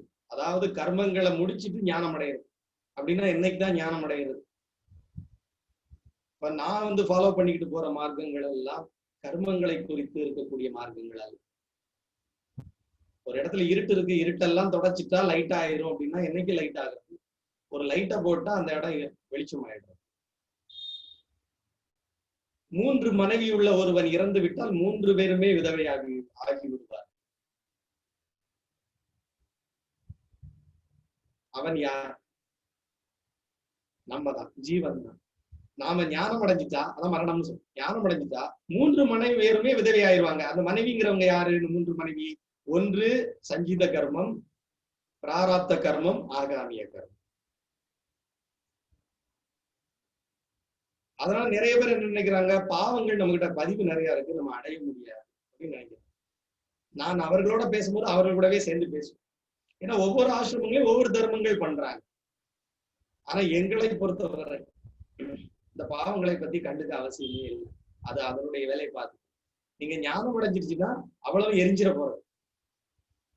அல்லது ஒருவன் எப்படி இறந்துடுறானோ அவனுக்கு 3 மனைவிகள் இருந்தா 3 பேரும் விதவையோ, அது போல ஒருவன் ஞானம் அடைந்து விட்டால் இந்த கர்மங்கள் எரிந்து விடுகின்றன. அங்கிரசர் சவுனகருக்கு அப்படியே சொல்லுகிறார், எவர் ஒருவர் இந்த பராவஸ்துவை பார்க்கிறாரோ அவருக்கு கர்மங்கள் நசித்து போகின்றன. அங்கு சூரியன், சந்திரன், மின்னல், அக்னி எதுவுமே பிரகாசம் இருக்காது. ஏன்னா அவ்வளவு அனந்த கோடி பிரகாசமா இருக்கும். அன்னமையா அவ்வளவு அழகா பாடுறாரு, பிரம்ம முக்கட்டே பரபிரம்ம முக்கட்டே. கேட்டிருப்பீங்க இந்த பாட்டு. பிரம்ம முக்கட்டே பர பிரம்ம முக்கட்டே பர பிரம்ம முக்கட்டே பர பிரம்ம முக்கட்டே தந்தனானானம் தந்தனானாகி தந்தனானா பலா தந்தனா பலா தந்தனா. அருமையான பாட்டு அன்னமையாவுடைய. அழகா பத்திரகிரி ராமதாசர் பாடுவார். அப்படியே தங்க மாதிரி சொல்லிக்குது அந்த இடம், பிரகாசம். இந்த பாடெல்லாம் நான் கேட்கும்போது அப்படியே கண்ணீர் வரும். அழகான பாடல். பலுக்கே பங்காரமாயன் கோதண்டபாணி பலுக்கே பங்காரமாயன் பலுக்கே பங்காரமாய இலச்சீன பொலுக்கவே நீ பலுக்கே பங்காரமாய இலச்சீன பொலுக்கவே நீ గలలోని నామస్మరణ మరవచగని సామి బలుకే బంగార మాయన. ఎంత వేడిన గాని ముందైన దయరాదు బంధము చేయ నిలబడి వాడను తండ్రి బలుకే బంగార మాయన கோதண்டபாணி பலுக்கே பங்காரமாயன. அழகா அப்படியே பங்காரமாயன அப்படியே தக தகன்னு பொன்னொழி மின்னுது. அந்த ராம்ங்கிற இடம் வைஷ்ணவர்கள் அத ராமன்னு சொல்றாங்க. நம்ம அந்தராத்மான்னு சொல்றோம். ஞானம் அடைகிறவங்க அந்தராத்மான்னு சொல்றாங்க. மத்தவங்க அந்த ஆத்மாவை ராமன்னு சொல்றாங்க. வேற வித்தியாசம் இல்ல. அவங்க ராமன்னு சொல்லி அடைஞ்சு அந்த பொன்னொழியை பாக்குறாங்க. ராம ஜெயம் ஸ்ரீராம ஜெயம் ராகவ தியானமே லோகமயம் ரவிகுல தசரத சுபமுல அதிசய ராம ஜெயம் ஸ்ரீராம ஜெயம் ராகவ தியானமே லோக. நீங்க ராமன்னு சொன்னாலும் அந்த அந்தராத்மாக்குள்ள போகும், இருதய குகைக்குள்ள போகும். அப்படிதான் பத்ராச்சலம் ராமதாசர், அன்னமையா, சத்குரு தியாகராஜர், ஜாம்பவான் நிறைய பேர் அடைஞ்சிருக்கிறாங்க. கடைசியா விபீஷணன் வர. அப்ப அந்த இடத்துல எதுவுமே மின்னாது, அந்த அளவுக்கு ஆத்மா பரிபூர்ணம். இப்பொழுது நம்ம மூன்றாவது முண்டகத்துக்குள்ள போறோம். மூன்றாவது முண்டகத்துல ஒரு பிரசித்தி பெற்ற ஒரு உவமை சொல்லப்படுகிறது. 2 அழகான சிறகுடைய பட்சிகள் இருக்கின்றன. இந்த 2 பட்சிகளும் ஒரே மரத்தை சார்ந்தது அப்படி சொல்லிட்டு போயிடுது. அடுத்த மந்திரத்துல என்ன சொல்றாங்க, இதில் ஒரு பட்சி அமைதியாக பார்த்து கொண்டே இருக்கு, இரண்டாவது பட்சி அந்த மரத்தின் பழங்களை, சுவையுள்ளது சுவையற்றதோ, இந்த பழங்களை உண்ணுகிறது, சாப்பிடுகிறது, சோகத்தை அனுபவிக்கிறது. பிறகு அது இன்னொரு பறவையை பார்க்கிறது, சோகம் நீங்கி ஆனந்திக்கிறது. இந்த உவமையுடைய பொருள் என்ன? சிலர் உங்களெல்லாம் இதுக்கு அர்த்தத்தை புரிஞ்சிருந்திருக்கலாம் போதைக்கு. அதாவது இந்த மரம் நம்ம உடம்புதான். இந்த உடம்புல 2 பட்சி இருக்கு நம்ம உடம்புக்குள்ள. அந்தராத்மாவாக இருக்கக்கூடிய அந்த ஸ்ரீஹரி ஒரு பட்சி. வைஷ்ணவ சம்பிரதாயப்படி சொல்லணும்னா, சைவ சம்பிரதாயப்படி சொல்லணும்னா அடிமுடிகான அண்ணாமலையான அந்த நெருப்பு. இன்னும் இல்லாம ஞான வடிவா சொல்லணும்னா உள்ளே இருக்கக்கூடிய அந்த ஞான தீபம் என்று சொல்லக்கூடிய பிரம்மம். இதுதான் முத பட்சி. அது பார்த்துக்கிட்டே இருக்கு முத பட்சி. 2வது பட்சி யாரு? இந்த உடம்புல இருக்கக்கூடிய ஜீவனாகிய நான் என்கின்ற உணர்வு. இந்த நான் என்கின்ற உணர்வு என்ன பண்ணுகிறது? ஒவ்வொரு கர்மமா செய்து செய்து நன்மை தீமை என்கின்ற பழங்களை சாப்பிட்டு கொண்டே இருக்கிறது. அதனால் அது சோகத்தை அடைகிறது. இந்த சோகத்தை அடைந்து இந்த பழங்களை சாப்பிட்டு எப்பொழுது சலிப்படைகிறதோ அப்பொழுது அது திரும்பி இன்னொரு பட்சியை பார்க்கிறது. இன்னொரு பட்சி எது? உள்ளே இருக்கக்கூடிய இந்த அந்தராத்மா என்று சொல்லக்கூடிய பிரம்மம் என்று சொல்லக்கூடிய ராம் என்று சொல்லக்கூடிய இந்த ஸ்ரீஹரி அல்லது பிரம்மம். இதை எப்பொழுது பார்க்கிறதோ சோகம் நீங்கி விடுகிறது. ஏன்னா அது அடைய வேண்டிய இடத்துக்கு வந்து அடைஞ்சிருச்சு. அதனாலதான் சிறந்த பிரம்ம ஞானி எப்படி இருப்பாரு? ஆத்மாவிலே இன்பத்தை அனுபவிப்பவராகவும், ஆத்மாவிலே திருப்தி அடைபவராகவும், ஆத்மாவிலேயே ஆனந்தம் அடைபவராகவும், ஆத்மாவில் விளையாடுபவராகவும் இருப்பாருன்னு அழகா சொல்றாங்க. ஆத்ம ரதிகி கிரியாவான், அதாவது ஆத்ம இதுல இருந்தே அவர் வேலை செய்வார். பிரவிருத்தி நிவிருத்தின்னு மார்க்கங்கள் இருக்குது. அதாவது ஒரு ஜீவன் செய்யக்கூடிய வேலை பிரவிருத்தி, அதாவது அந்த செயல்கள்னால விருத்தி உண்டாகுது. விருத்தினா பதிவுகள் உண்டாகிறது.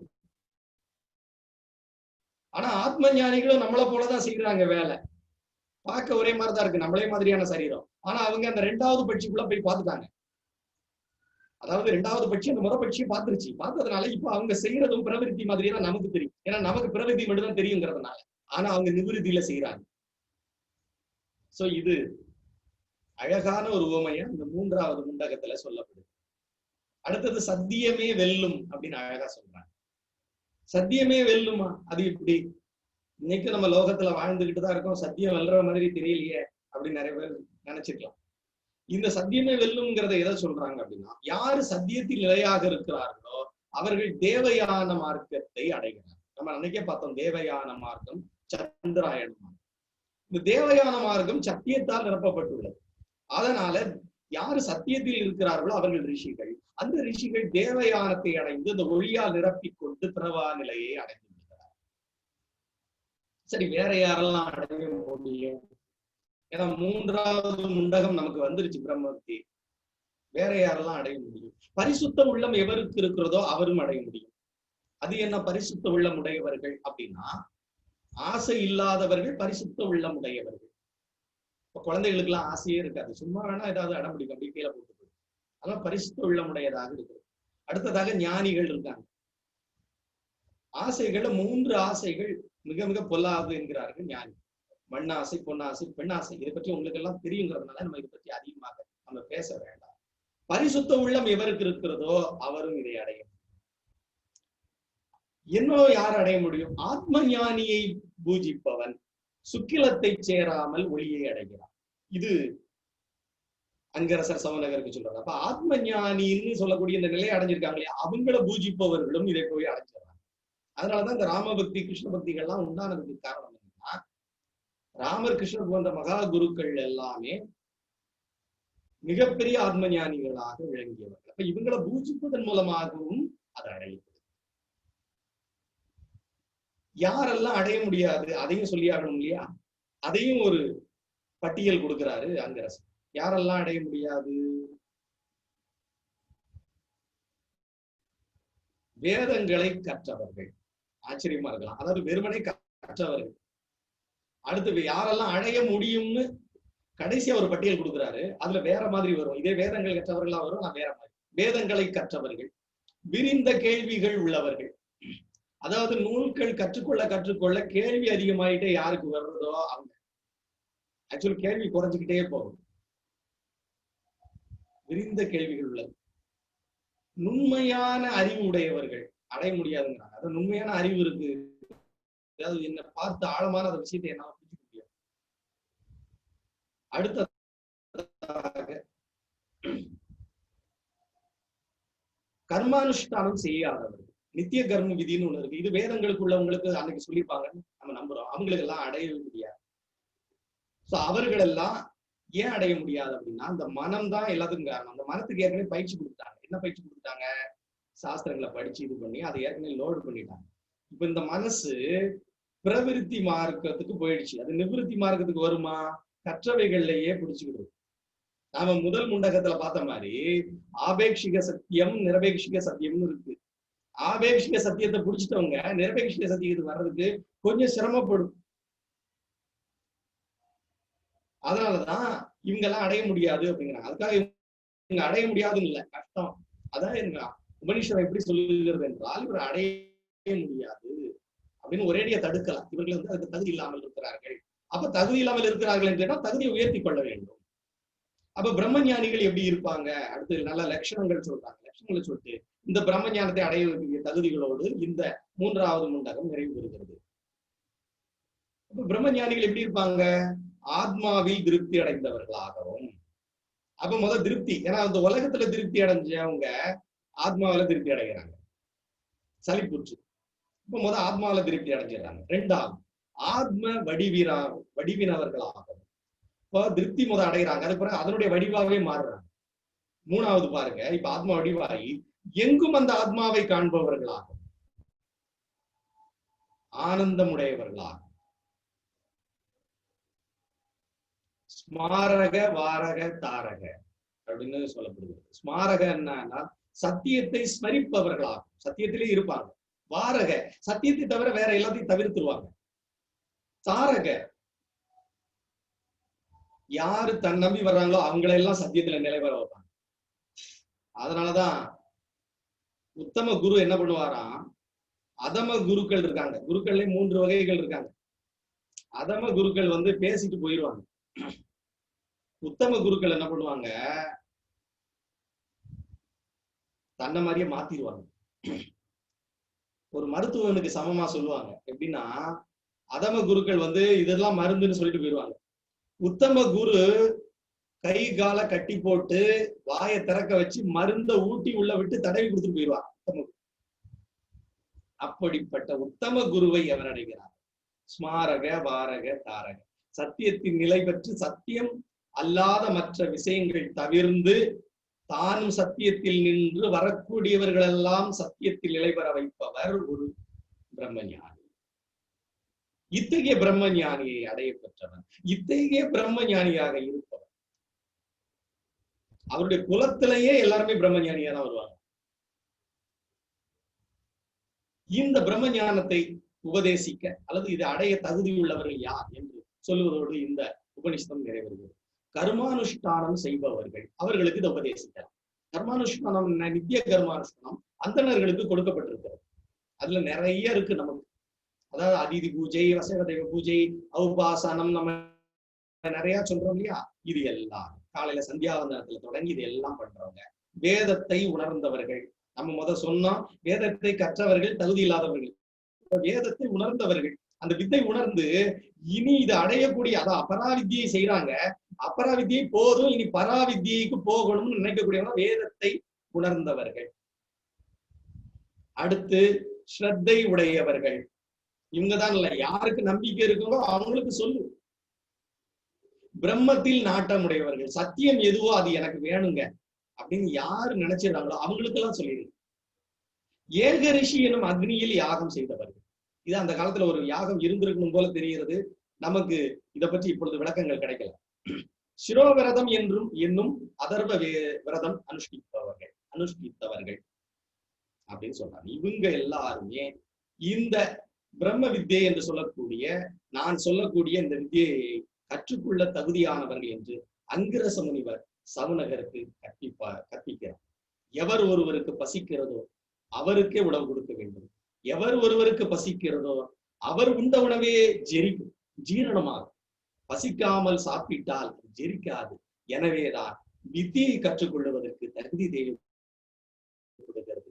ஏனென்றால் அந்த தகுதி அவர்கள் ஏன் நிர்ணயிக்கிறார்கள் என்றால், பசி இல்லாமல் உணவு கொடுத்தால் அஜீரணமாகி நோய் வாய்ப்பட்டு அந்த மனிதன் இறக்க வாய்ப்பு இருக்கிறது. எனவேதான் தகுதிகள் ஏற்படுத்தப்படுகின்றன. அந்த தகுதிகள் பிரம்ம வித்தியைக்கு முழுமையான அவசியமாக இருக்கிறது. ஏனென்றால் பிரம்ம வித்தியை தாழ்ந்த வித்தை அல்ல, அது ஆபேட்சிக சத்தியத்திலிருந்து நிரபேட்சிக சத்தியம் என்னும் சத்தியசே சத்தியம் என்னும் உயர்ந்த உண்மையை நோக்கி அழைத்து செல்வதனால் இந்த பிரம்ம வித்தியை நன்கு தகுதியுடையவர்களாக நம்மை மாற்றிக்கொண்டு நாமும் அடைந்து பிறவா நிலையை அடைய வேண்டும் என்ற அங்கிரசமுனிவர் சவுனகர் அழகாக உபதேசிப்பதாக இந்த முண்டக உபனிஷதம் நிறைவு பெறுகிறது.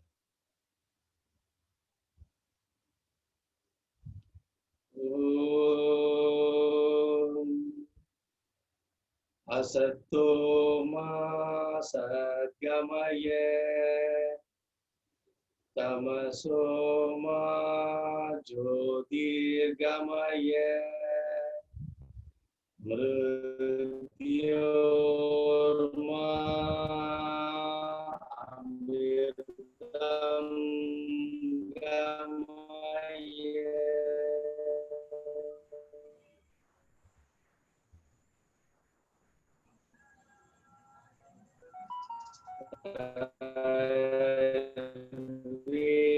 सर्वेषां स्वस्तिर्भवतु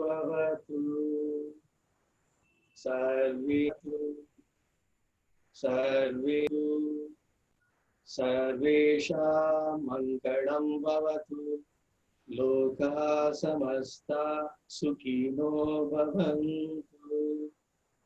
ॐ शान्ति शान्ति शान्ति.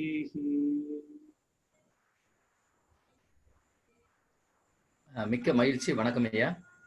இன்றைய உபநிடதம் தொடர்பாக தாங்கள் வழங்கிய கருத்து பொதுவாக ஆன்மீக ரீதியில் பயணிக்கின்றவர்களும் சரி, அதேபோல் தேர்வு ஓரியன்டா பயணிக்கக்கூடியவர்களுக்கும் சரி, இரண்டு பேருக்குமே ஒரு சரியான ஒரு விளக்கம் கிடைத்த ஒரு வகுப்பாக நான் இதை நினைக்கின்றேன். எல்லா வகுப்பையுமே அப்படித்தான். பட் இருந்தாலும் கூட இதிலே நீங்கள் அந்த ஓம் என்பது எப்படி அது வில்லை வளைத்து எப்படி அது கொடுக்கப்படுகிறது, அந்த நான் எப்படி அடைத்து நம்ம அந்த இதை அடைய முடியும், பிரம்மத்தை அடைய முடியும் என்பது தொடர்பான கருத்துக்கள். அதே போல் நிறைய விஷயங்கள் நீங்க எக்ஸாமினேஷன் ஓரியன்டாவே நிறைய விஷயங்கள் முண்டக உபநிடதத்துல கொடுத்தீங்க. ரொம்ப மகிழ்ச்சி ஐயா. இதை தொடர்ந்து ஒரு சிறிய அறிவிப்புடன் நாம் வகுப்பை நிறைவு செய்து கொள்வோம். ஐயா அவர்களுடைய வகுப்பு வருகின்ற புதன்கிழமையோடு நாம் நிறைவு செய்ய இருக்கின்றோம். எனவே புதன்கிழமைக்கு பிறகு இதில் பங்கெடுத்துக் கொள்ளக்கூடியவர்களுக்கான ஒரு கலந்துரையாடல் நிகழ்ச்சி வைக்கலாம் என்று ஐயாவுடைய தலைமையிலே வைக்கலாம் என்று ஒரு முடிவு செய்திருக்கின்றோம். 10 உபநிடதங்களை நாம் இப்பொழுது சிந்தித்து இருக்கின்றோம்.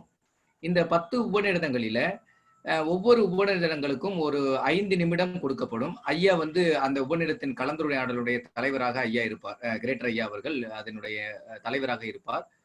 அதை தொடர்ந்து ஒவ்வொருவருக்கும் 5 நிமிடங்கள் கொடுக்கப்படும். 5 நிமிடங்கள்ல உங்களுக்கு பிடித்த உபநிடதங்கள்ல இருக்கக்கூடிய வாழ்வியல் தொடர்புடைய நல்ல சிந்திக்கக்கூடிய கருத்துக்களை நீங்கள் ஒரு 5 நிமிடங்களுக்குள் அந்த உபநிடதத்தினுடைய சாராம்சத்தை நீங்கள் பேசலாம். அதாவது வாழ்வியல் தொடர்புடையதாக இந்த உபநிடதத்தை நாம் எப்படி வாழ்வியலிலே பயன்படுத்த முடியும் என்று அந்த கருத்துக்களை உள்வாங்கி கொண்டு நீங்கள் அந்த கருத்துக்களை பதிவு செய்வதற்கான ஒரு நிகழ்வு நடைபெற இருக்கின்றது. வருகின்ற புதன்கிழமை நிறைவு செய்த பிறகு இந்த நிகழ்ச்சியை பொறுத்தளவு நாம் கிட்டத்தட்ட 1 மணி நேரம் இந்த நிகழ்ச்சி நடத்த இருக்கின்றோம். ஒவ்வொரு உபநிடதங்களுக்கும் 5 நிமிடங்கள், 10 நிமிடங்களுக்கு 50 நிமிடங்கள். ஐயாவுடைய உரை தொடக்க உரை ஒன்று, ஐயா நிறைவு உரை செய்வதற்கும் ஒரு 15 நிமிடங்கள், கிட்டத்தட்ட ஒரு 1.25 மணி நேரம் இதற்கு எடுத்துக்கொள்ள இருக்கிறோம். அதனால் இந்த உபநிடதங்கள்ல வகுப்புகள்ல தொடர்ந்து கலந்து கொண்டவர்கள், விருப்பப்படக்கூடியவர், நான் இந்த உபநிடதத்தை 5 நிமிடம் நான் பேசுகிறேன் என்று இந்த ஜூம்ல தான் நம்ம இந்த நிகழ்ச்சி நடக்க போகுது. வருகிற அந்த கலந்துரையாடல் நிகழ்ச்சி வந்து வருகிற சனிக்கிழமை அல்லது ஞாயிற்றுக்கிழமை நம்மளுக்கு எப்படி டேட்டு வருதோ அதுக்கேத்தாப்புல உங்களுக்கு முன்கூட்டியே உங்களுடைய வாட்ஸ்அப்ல தெரிவிக்கப்படும். நீங்கள் வந்து விருப்பப்படக்கூடிய நபர்கள் உங்களுடைய பெயர்களை நீங்கள் கோஆர்டினேட்டர் நம்பர் குணசேகரன் ஐயா நம்பருக்கு வந்து நீங்க வந்து அனுப்பிடுங்க. நான் வந்து இந்த இப்ப எக்ஸாம்பிள் ஃபார் நீங்க ஏதாவது ஒரு பிரசன்ன உபநிடத்தை பத்தி நீங்க பேச போறீங்க அப்படின்னா அந்த உபநிடத்தை பற்றி நீங்கள் வந்து அந்த உங்களுடைய பெயர் நான் உங்க பெயரை போட்டு நீங்க உங்களுடைய நம்பர் கொடுத்துட்டீங்க அப்படின்னா வாட்ஸ்அப் நம்பர் கொடுத்துட்டீங்க அப்படின்னா அவர் வந்து உங்களை திருப்பி அவர் உங்களை தொடர்பு கொள்வார். இதுல முதல்ல வரக்கூடிய 10 பேருக்கு நம்மளுக்கு அந்த வாய்ப்பு கொடுப்போம். 5 நிமிடங்கள் நீங்கள் பேசலாம். ஐயா அவர்களோடு சேர்ந்து அந்த நம்ம ஒரு கலந்துரையாடல் நிகழ்ச்சியை நடத்துவதற்கான வாய்ப்பு இருக்கிறது. எனவே இந்த நிகழ்ச்சிக்கு விருப்பப்படுகிறவர்கள் நீங்கள் வந்து கலந்து கொள்ளலாம். அதற்கு அடுத்து ஒரு சின்ன அறிவிப்பு. நாம் வந்து இந்த நிகழ்ச்சி ஐயா அவர்களுடைய நிகழ்ச்சி புதன்கிழமையோடு நமக்கு நிறைவேற இருக்கிறது. அதை தொடர்ந்து ஐயா அவர்கள் வந்து பன்முகத்திறன் பன்முக களத்திலே பயணிக்கக்கூடியவர். அவர் வந்து யோகாவா இருக்கட்டும், அஸ்ட்ராலஜியாக இருக்கட்டும், நம்மளுடைய புனித நூட்களாக இருக்கட்டும், பிராணி ஹீலிங்கா இருக்கட்டும், அக்குப்ரெஷரா இருக்கட்டும், ஹோமியோபதி ட்ரைனிங் முடிச்சிருக்காங்க. இந்த மாதிரிக்கு அவர்கள் வந்து அவருடைய திறன் வந்து அதே மாதிரிக்கு வந்து நம்மளுடைய அந்த கிரியா யோகம், அதே மாதிரி ஸ்ரீவித்யாவுக்கு ஐயா அவர்கள் நிறைய இது பண்றாங்க. அதே மாதிரிக்கு வந்து இன்னும் வந்து நம்மளுடைய இந்த பிரணயாமால நிறைய டெக்னிக்கான பிரணயாமாஸ் நிறைய இருக்குது. அது அந்த மாதிரி வாசி யோகம் இதெல்லாம் ஐயா அவர்கள் நல்ல புலமை பெற்றவர்கள். ஐயா அவர்களை தொடர்ந்து நாம் இந்த நிகழ்ச்சியிலே தொடர்ச்சியாக வாரத்திலே ஒரு நாள் அல்லது வாரத்திலே 2 நாட்கள் ஐயாவுடைய நேரத்திற்கு தகுந்தாற்போல் ஐயா அவர்களுடைய அந்த அவர்களுடைய செய்தியை, அவருடைய தகவல்களை, அவருடைய பயிற்சி முறைகளை நாம் வந்து தொடர்ச்சியாக வாங்கிக் கொள்வதற்கு இந்த ஜூம் வாயிலாக நாம் தொடர்ச்சியாக நிகழ்ச்சியை நடத்தி கொண்டிருக்கிறோம். அதனால் அடுத்த ஐயாவுடைய வகுப்பு வந்து பகவத்கீதை அப்படின்ற தலைப்புல நம்ம வந்து பகவத்கீதையை ஒரு 18 நாட்கள் பயணிக்க இருக்கிறோம். 18 அத்தியாயங்கள் 18 நாட்கள் பயணிக்க இருக்கின்றோம். இது வந்து எப்படின்னா உங்களுக்கு வந்து இந்த மாதிரி ஆல்டர்னேட்டிவ் டேஸ் இருக்கிறதுக்கு வாய்ப்பு இல்லை.